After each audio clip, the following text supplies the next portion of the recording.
18h. On s'informe, Baptiste Guillet avec vous. C'est une première. L'État jugé en partie responsable dans le scandale de la Dépakine. Oui, la Dépakine, cet anti-épileptique prescrit pendant des années à des femmes enceintes. Résultat, 15 000 enfants sont nés avec des malformations et des handicaps lourds.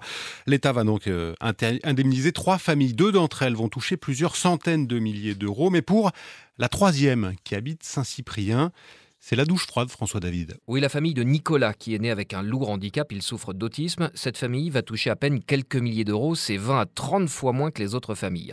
Le seul tort de Nicolas, c'est d'être né avant 2004. Et selon les juges, avant cette date, l'État ne connaissait pas les risques de la Dépakine.